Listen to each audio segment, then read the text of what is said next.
Hello everyone, आज के इस वीडियो में हम लोग डिस्कस करेंगे ऑपरेटर्स। ऑपरेटर्स क्या होता है पहले समझ लेते हैं। ऑपरेटर्स का मतलब होता है operation perform between two operands. मतलब किसी दो ऑपरेंड्स के बीच में अगर कोई ऑपरेशन परफॉर्म हो रहा है तो वो ऑपरेटर्स की हेल्प से हो रहा है। ठीक है। ऑपरेंड्स क्या होते हैं? ऑपरेंड्स वैल्यूज हो सकती है, ठीक है, और वेरिएबल वैल्यूज भी हो सकती है। ठीक है, जैसे कि एक वेरिएबल है, इसको लिखा गया इक्वल टू 10। अब यहाँ पे इक्वल टू भी एक ऑपरेटर है, और ऑपरेटर के बीच में दो ऑपरेंड्स के बीच में वह जैसे कोई ऑपरेशन परफॉर्म करना है तो जैसे दो वैल्यूज हो सकती है, दो वेरिएबल्स भी हो सकते हैं। दो वैल्यूज कब होगी? जैसे कि 2 इंटू 2 किया तो मल्टीप्लाई जो है वो मल्टीप्लाई का साइन ऑपरेटर्स हो गया, और जो 2 और 2 है वो ऑपरेंड्स हो गया। ठीक है। तो यहाँ पे वेरियस टाइप ऑफ ऑपरेटर आज इस वीडियो में हम लोग डिस्कस करेंगे कि पाइथन में कितने टाइप के ऑपरेटर होते हैं, और उन सभी को हमें देखना है कि कैसे वर्क करते हैं और कितने टाइप के उनके सब टाइप्स होते हैं। ठीक है। आ जाते हैं टर्मिनल पे यहाँ पे। अब यहाँ पे हम पहला ऑपरेटर जो है वो है अर्थमेटिक ऑपरेटर। यहाँ पे पहला ऑपरेटर जो है वो है अर्थमेटिक ऑपरेटर।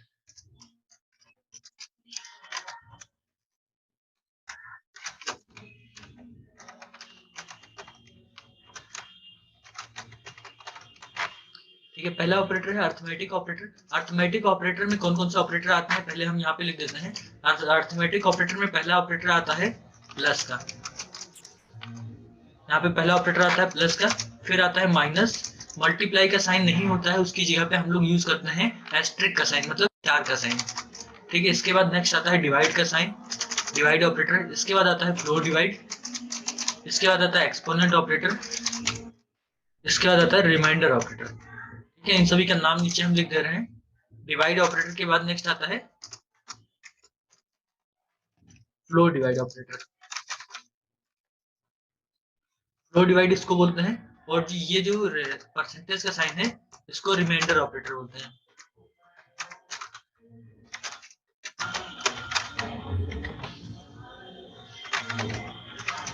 और नेक्स्ट है डबल स्टार, इसको बोलते हैं एक्सपोनेंट, और पावर ऑपरेटर भी बोला जाता है। एक्सपोनेंट और पावर ऑपरेटर। ठीक है, अब एक एक करके हम सभी का एग्जांपल देख लेते हैं। पहला है प्लस माइनस मल्टीप्लाई डिवाइड। तो यहाँ पे हम प्रिंट के अंदर लिखते हैं। पहला हमने लिखा जैसे कि 10 प्लस 20, 10 प्लस 20 लिखा, तो उसको रन करते हैं। इसका आउटपुट देखिए, यहाँ पे 30 आ गया। तो ये दो वैल्यूज प्लस ऑपरेटर जो है दो काम करता है। पहला तो वैल्यूज को ऐड करने का, दूसरा है स्ट्रिंग को कॉन्केटिनेट करने का। ठीक है। तो प्लस यहाँ पे वैल्यूज को ऐड करने का काम कर रहा है। ठीक है। और वही माइनस ऑपरेटर की बात करें, अगर हम यहाँ पे लिखते हैं 100 माइनस 50, तो यहाँ पे इसको रन कर रहे हैं। अब इसका आंसर आ गया 50। यहाँ पे आंसर देखिए 50 आ रहा है। तो माइनस ऑपरेटर दो वैल्यूज को माइनस करने के लिए काम आता है। मल्टीप्लाई ऑपरेटर दो वैल्यूज को मल्टीप्लाई करने के लिए काम आता है। जैसे यहाँ पे 10 इंटू 5 किया तो इसका आंसर आ जाएगा 50। इसका आंसर देखिए 50 आ रहा है। इसके साथ अगर मैसेज भी प्रिंट करना हो तो मैसेज प्रिंट कर सकते हैं। यहाँ पे रिजल्ट इज इक्वल टू, और यहाँ पे इसका रिजल्ट आएगा 50। ठीक है। अब इसके साथ डिवाइड ऑपरेटर की बात करते हैं। डिवाइड ऑपरेटर अभी तो इसको डिवाइड कर रहे हैं, तो यहाँ पे इसका रिजल्ट देखिए 2.0 आ रहा है। 2.0 का मतलब यहाँ पे 0.0 क्यों आ गया? 0.0 इसलिए आ रहा है क्योंकि जब हम लोग डिवाइड ऑपरेटर यूज करते हैं तो ये पूरी कंप्लीट वैल्यू देता है, जैसे कि पॉइंट में भी डिवाइड करके देगा। अब यहाँ पे पॉइंट वाली कोई वैल्यू लेते हैं, जैसे 10 को डिवाइड किया 3 से, 10 को जब 3 से डिवाइड किया तब फिर यहाँ पे क्या आ गया 3.3333, और ये राउंड ऑफ करके 5 आ गया। ठीक है, लास्ट में 5 आ गया। तो यहाँ पे डिवाइड ऑपरेटर हमें कंप्लीट रिजल्ट देता है। इसके बाद नेक्स्ट आता है फ्लोर डिवाइड। फ्लोर डिवाइड में डिवाइड का ही डबल साइन लगता है, उसे कहते हैं फ्लोर डिवाइड।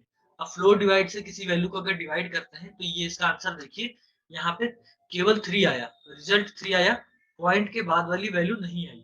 ठीक है, पॉइंट के बाद वाली वैल्यू नहीं आई, इसलिए नहीं आई क्योंकि फ्लोर डिवाइड और डिवाइड में यही डिफरेंस है कि डिवाइड ऑपरेटर हमें कंप्लीट रिजल्ट देता है और फ्लोर डिवाइड ऑपरेटर हमें पॉइंट के पहले की वैल्यू को केवल देता है, पॉइंट में ये डिवाइड नहीं करता है। ठीक है, तो ये डिफरेंस है फ्लोर डिवाइड और डिवाइड ऑपरेटर में। इसके बाद नेक्स्ट आता है एक्सपोनेंट ऑपरेटर। एक्सपोनेंट ऑपरेटर का मतलब ये होता है कि एक्सपोनेंट ऑपरेटर के लिए हमारे पास दो वैल्यूज होनी चाहिए, पहली वैल्यू को बोलते हैं बेस वैल्यू, दूसरी वैल्यू को बोलते हैं power value.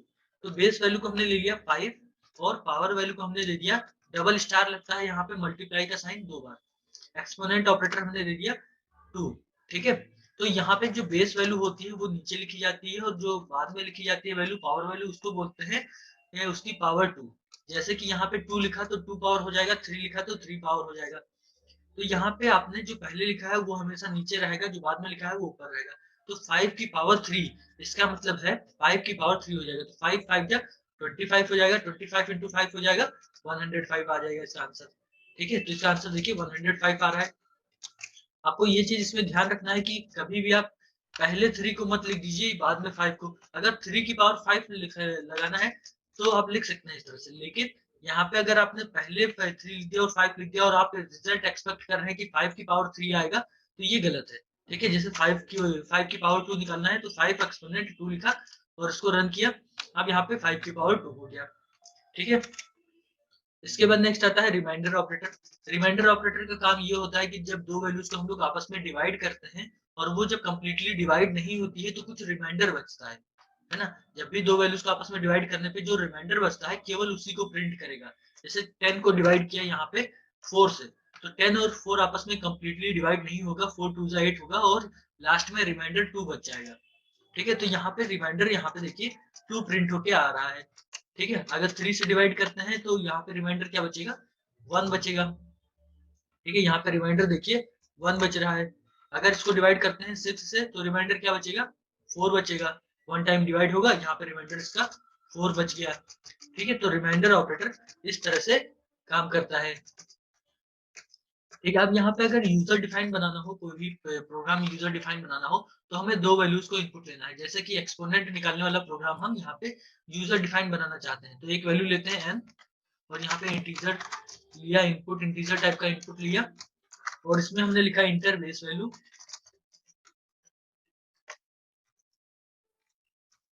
Inter base value. ठीक है, इसके बाद नेक्स्ट लेते हैं m में हमने इंटीजर टाइप का इनपुट लिया। अब इसमें हमने इंटर पावर वैल्यू, इसमें इंटर पावर वैल्यू ले लिया।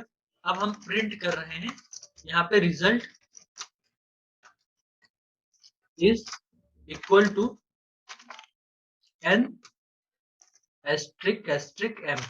ठीक है, अब यहाँ पे हम इसको रन कर रहे हैं। बेस वैल्यू ये हमसे मांग रहा है inter base value, base value में हमने दे दिया 4 दे दिया। अब पावर वैल्यू में हमने दे दिया 2 दे दिया, मतलब 4 की पावर 2, 4 की पावर 2 क्या हो जाएगा 16 आंसर आना चाहिए। अब इसका आंसर देखिए रिजल्ट इज इक्वल टू 16 आ रहा है। ठीक है, तो इस तरह से हम लोग कोई भी क्वेश्चन यूजर डिफाइन बना सकते हैं। जैसे कि आपको अगर रिमाइंडर वाला निकालना है तो रिमाइंडर वाला भी ऐसे ही बना सकते हैं। यहाँ पे केवल साइन चेंज हो जाएगा, यहाँ पे रिमाइंडर ऑपरेटर का लग जाएगा। क्लियर है।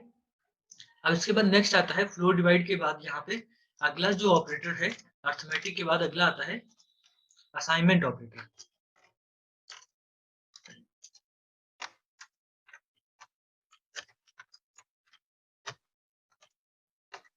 असाइनमेंट ऑपरेटर का नाम से ही जैसे क्लियर हो रहा होगा, असाइनमेंट असाइन करना, किसी भी वेरिएबल को कोई वैल्यू असाइन करना है तो असाइनमेंट ऑपरेटर का यूज होता है।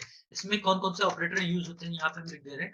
पहला ऑपरेटर होता है यहाँ पे इक्वल टू का, दूसरा होता है प्लस इक्वल टू का, तीसरा है माइनस इक्वल टू का, चौथा है मल्टीप्लाई इक्वल टू, इसके बाद है डिवाइड इक्वल टू, इसके बाद है फ्लोर डिवाइड इक्वल टू, इसके बाद है रिमाइंडर इक्वल टू, इसके बाद है एक्सपोनेंट इक्वल टू। अब ये सभी ऑपरेटर में असाइनमेंट ऑपरेटर का काम यहाँ पे हम लोग पहले देख चुके हैं।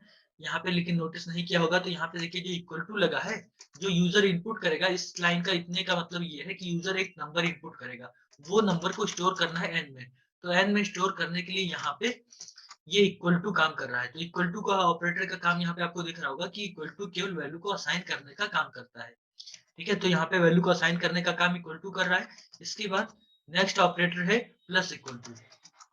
प्लस इक्वल टू का काम क्या होता है, यहाँ पे हम लिखते हैं जैसे कि इसको पहले एक कांस्टेंट वैल्यू पहले असाइन कर देते हैं, हमने लिख दिया 10। अब यहाँ पे हमने लिखा है n प्लस इक्वल टू 2। ठीक है, अब यहाँ पे प्लस इक्वल टू 2 लिखा तो इसका मतलब ये है, इसको थोड़ा सा एक्सपेंड करके यहाँ पे कमेंट करके हम लिख रहे हैं n equal to n plus 2। इस तरह से ये काम करता है, मतलब कि n की जो वैल्यू थी, पुरानी वैल्यू जो n की है, उस वैल्यू में 2 को ऐड करेगा, क्योंकि यहाँ पे 2 लिखा हुआ है। यहाँ पे अगर 3 लिख देंगे तो 3 को ऐड करेगा, 5 लिख देंगे 5 को ऐड करेगा। तो n में 2 को ऐड करेगा और वापस n की वैल्यू चेंज करके नई वैल्यू, अपडेटेड वैल्यू प्लस 2 करके रख देगा। मतलब n की वैल्यू, पुरानी वैल्यू 10 थी, अब 2 ऐड कर दिया उसमें, तो हो गया 12 और वापस n में ही स्टोर कर दिया। मतलब कि अब n की वैल्यू चेंज होके प्लस 2 से हो गई है, जैसे कि 10 था तो अब 12 हो चुका है। अब इस प्रोग्राम को रन करके देखते हैं, तो यहाँ पे result is equal to 12 print होके आ रहा है। ठीक है, मतलब n की वैल्यू 2 से चेंज कर देगा। ये इतना जो हमने लिखा है ये कमेंट है, इसको लिखने की जरूरत नहीं है, रेड कलर में जो लिखा हुआ है। अगर यहाँ पे 5 कर देते हैं तो 10 प्लस 5 हो जाएगा, n की वैल्यू क्या हो जाएगी, 15 हो जाएगी। तो यहाँ पे देखिए result is equal to 15 print होके आ रहा है। ऐसे ही नेक्स्ट बात करते हैं माइनस इक्वल टू की। अगर यहाँ पे माइनस लगा दिया तो क्या हो जाएगा, n equal to n minus 5। तो यहाँ पे n माइनस 5 पहले करेगा, n माइनस 5 हो जाएगा 5, आंसर बचेगा, क्योंकि 10 में से 5 पे सब्ट्रैक्ट करेंगे तो 5 बचेगा।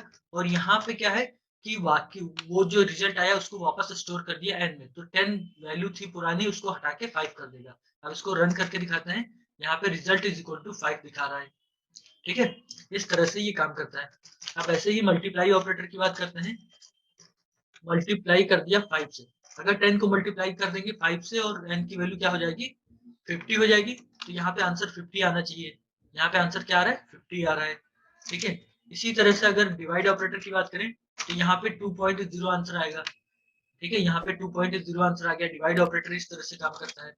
अब फ्लो डिवाइड की बात करते हैं। फ्लो डिवाइड में तो अभी एक 2 आएगा, कोई और वैल्यू ले लेते हैं, जैसे ले लिया 3, तो अब इसका आंसर आएगा 3। ये इसका आंसर आएगा 3। यहाँ पे देखिए 3 कैसे आ रहा है, पहले इसने 3 से डिवाइड किया। 10 को जब 3 से फ्लो डिवाइड ऑपरेटर से डिवाइड करेंगे 10 को, तो आंसर क्या बचेगा, हमारे पास 3 बचेगा, और 3 को वापस n में स्टोर कर दिया। अब इसका रिजल्ट हो गया, n का जो रिजल्ट है वो 3 हो गया। ठीक है, ऐसे ही रिमाइंडर ऑपरेटर, एक्सपोनेंट ऑपरेटर भी काम करेगा। रिमाइंडर ऑपरेटर में जैसे 6 से डिवाइड किया, तो अगर 10 को 6 से डिवाइड करते हैं रिमाइंडर ऑपरेटर से, तो रिमाइंडर हमारे पास क्या बचेगा, 6 1 6 हो जाएगा, और 4 हमारे पास रिमाइंडर बच जाएगा, और 4 जाके स्टोर हो जाएगा n में। अब इसको रन करते हैं, तो यहाँ पे देखिए इसमें क्या आ रहा है, 4 आ रहा है आंसर। ठीक है, इसके बाद नेक्स्ट है, यहाँ पे अगला है कौन सा ऑपरेटर है, हाँ यहाँ पे फ्लो डिवाइड ऑपरेटर है। इस ऑपरेटर में क्या है कि जब भी जो भी हम यहाँ पे लिखेंगे, 10 लिखा, 10 की पावर 2 लिखा, तो 10 इंटू 10 क्या हो गया, 100 हो गया। 10 इंटू 10 यहाँ पे 100 हो गया। अब यहाँ पे 100 हो गया तो 100 जाके n में स्टोर हो गया। अब n की नई वैल्यू क्या हो गई, 100 हो गई। तो यहाँ पे अब इस प्रोग्राम को अगर रन करेंगे तो इसकी वैल्यू 100 प्रिंट होके आएगी। यहाँ पे 100 प्रिंट होके आ रहा है। ठीक है, तो ये हो गया हमारा असाइनमेंट ऑपरेटर। असाइनमेंट ऑपरेटर में अगर कोई भी वैल्यू यूजर से इनपुट लेनी है, n की वैल्यू अगर यूजर से इनपुट लेना चाहते हैं, तो यहाँ पे इंटीजर टाइप का हमने इनपुट लिया, यहाँ पे इनपुट ले लेते हैं,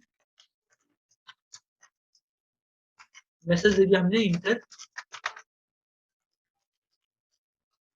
इंटर नंबर।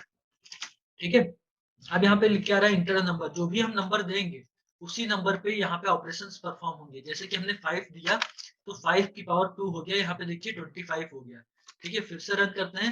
अगर हमने यहाँ पे 7 दिया तो 7 की पावर 2 हो जाएगा, क्या हो जाएगा, 49। तो यहाँ पे 49 हो गया। ठीक है, तो इस तरह से इसमें काम करते हैं। ये हो गया असाइनमेंट ऑपरेटर। इसके बाद नेक्स्ट है थर्ड, कंपैरिजन ऑपरेटर।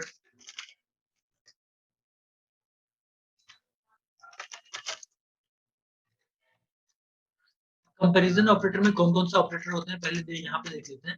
पहला ऑपरेटर है लेस देन का, दूसरा है ग्रेटर देन का, इसके बाद लेस देन इक्वल टू, इसके बाद ग्रेटर देन, इक्वल टू, इसके बाद है इक्वल टू, इसके बाद है not equal to. Comparison operator में ये सभी ऑपरेटर आते हैं। ठीक है, ये सभी ऑपरेटर आते हैं कंपैरिजन ऑपरेटर में। यहाँ पे हम दो वैल्यूज ले लेते हैं आपस में, ये दो तरह से रिजल्ट देते हैं। ठीक है, एक ट्रू देता है, एक फॉल्स देता है। ठीक है, अगर ट्रू तब देगा जब ये रिटर्न करेगा ट्रू, तब ये जब कंडीशन सही होगी तब ट्रू रिजल्ट देगा, जब कंडीशन फॉल्स होगी तब ये हमें रिजल्ट फॉल्स देगा। अब यहाँ पे हम करते हैं प्रिंट में, हमने लिखा a is less than b, और ऊपर दो वैल्यूज ले लेते हैं, a is equal to 10, b is equal to 20। तो यहाँ पे अगर a जो है वो 10 जो है वो 20 से छोटा है, सही है आंसर। तो यहाँ पे रिजल्ट क्या आएगा, ट्रू आएगा। यहाँ पे रिजल्ट देखिए ट्रू आ रहा है। इसके बाद नेक्स्ट है कि अगर यहाँ पे कंडीशन गलत कर देते हैं, यहाँ पे हमने कर दिया 100, तो अब 100 20 से छोटा नहीं है, तो इसका रिजल्ट आएगा फॉल्स। ठीक है, यहाँ पे इसका रिजल्ट फॉल्स आ रहा है। ऐसे ही ग्रेटर देन ऑपरेटर ये चेक करता है, यहाँ पे इसको कर देते हैं साइन चेंज ग्रेटर देन। अब 100 जो है वो 20 से बड़ा है, तो ये रिजल्ट क्या देगा, ट्रू देगा। ठीक है, यहाँ पे रिजल्ट देखिए ट्रू आ रहा है। इसके बाद नेक्स्ट है लेस देन और ग्रेटर देन इक्वल टू। अब यहाँ पे लेस देन इक्वल टू का क्या मतलब है कि ये दो कंडीशन चेक करता है। ए की वैल्यू अगर बी से छोटी है तो भी ट्रू देगा, अगर बी के बराबर है तो भी ट्रू देगा। ठीक है, अगर यहाँ पे ग्रेटर देन केवल लेस देन की बात करते हैं तो ये फॉल्स देगा। अगर यहाँ पर भी हम 20 कर देते हैं, यहाँ पे 20 कर दिया, तो ये हमें रिजल्ट फॉल्स देता है। ठीक है, यहाँ पे देखिए रिजल्ट आ रहा है फॉल्स। लेकिन वही अगर हम बात करें यहाँ पे लेस देन इक्वल टू की, तो यहाँ पे ए जो है 20 जो है 20 से छोटा नहीं है, 20 के इक्वल है। तो यहाँ पे ये दो कंडीशन चेक करता है। 20 अगर ए की वैल्यू अगर 20 से छोटी हुई तो भी ट्रू देगा, अगर 20 के बराबर हुई तो भी ट्रू देगा। तो इस केस में ये छोटी तो है नहीं लेकिन बराबर है, तो ट्रू दे रहा है। ठीक है, अगर छोटी कर देते हैं, इसकी वैल्यू 10 कर दिया तो भी ये ट्रू देगा। यहाँ पे देखिए अभी भी ट्रू आ रहा है। ठीक है, इसके बाद अगर इसकी वैल्यू केवल एक ही केस में फॉल्स आएगी, जब a की वैल्यू ग्रेटर हो जाएगी b से। अब यहाँ पे 50 कर दिया तो ये फॉल्स देगा, अब यहाँ पे फॉल्स आएगा। ठीक है, क्योंकि अब ना तो छोटी है a की वैल्यू, ना ही बराबर है। वही अगर ग्रेटर देन का साइन लगा देते हैं, तो ग्रेटर देन के साइन में क्या होगा, ये भी दो कंडीशन चेक करता है। ग्रेट अगर a की वैल्यू b से बड़ी है तो ट्रू देगा, अगर b के इक्वल है तो भी ट्रू देगा। यहाँ पे अभी बड़ी है तो ट्रू देगा ये। अभी यहाँ पे देखिए ट्रू आ रहा है। इसके बाद नेक्स्ट है कि अगर ये a की वैल्यू इसके बराबर है, इसकी भी वैल्यू 50 है, तो भी ट्रू देगा। ठीक है, यहाँ पे तो भी ट्रू देगा। इसके बाद नेक्स्ट है कि अगर a की वैल्यू जो है इससे बड़ी है, यहाँ पे 60 है, तो ही इस केस में ये फॉल्स देगा। ठीक है, क्योंकि ना तो a की वैल्यू छोटी है, ना तो a की, यहाँ पे देखिए ना तो a की वैल्यू बड़ी है ना बराबर है, तो ये फॉल्स देगा। ठीक है, इसके बाद आता है double equal to. Double equal to operator जो है ये यहाँ पे इसलिए डबल इक्वल टू यूज किया गया है क्योंकि सिंगल इक्वल टू यूज नहीं किया गया है। इसका रीजन ये है कि single equal to assignment operator है, अगर सिंगल इक्वल टू यूज करते हैं तो वो असाइन करने वैल्यू को असाइन करेगा, इसीलिए डबल इक्वल टू यूज किया गया है। डबल इक्वल टू केवल एक कंडीशन को चेक करता है, दो ऑपरेटर को इक्वल के लिए चेक करता है। ठीक है, अगर दो ऑपरेटर यहाँ पे दो वैल्यूज आपस में इक्वल है तो वो ट्रू देगा, अगर इक्वल नहीं है तो फॉल्स देगा। अभी देखिए ए और बी की वैल्यू इक्वल नहीं है तो ये फॉल्स देगा। यहाँ पे देखिए फॉल्स आ रहा है। और अगर ए और बी की वैल्यू इक्वल है, यहाँ पे देखिए 60 कर दिया, इसको भी 60 कर दिया, तो ट्रू देगा। ठीक है, अब आता है not equal to. Not equal to ये जो साइन है वो आपको 1 नंबर पे मिलेगा कीबोर्ड में, शिफ्ट दबा के आपको 1 प्रेस करना है तो ये नॉट का साइन आएगा। ठीक है, अब ये जो ऑपरेटर है ये इक्वल टू का जस्ट अपोजिट होता है, जब वैल्यू आपस में इक्वल होगी तो ये फॉल्स देगा। अभी देखिए वैल्यू इक्वल है तो फॉल्स दे रहा है। ठीक है, अभी इसको रन करते हैं तो देखिए यहाँ पे फॉल्स आ रहा है। जब वैल्यू आपस में अनइक्वल होगी तब ये ट्रू देगा। जैसे यहाँ पे 600 और 60 कर दिया तो वैल्यू आपस में इक्वल नहीं है तो ये ट्रू दे रहा है। ठीक है, इसके आगे डिस्कस करते हैं नेक्स्ट वीडियो में।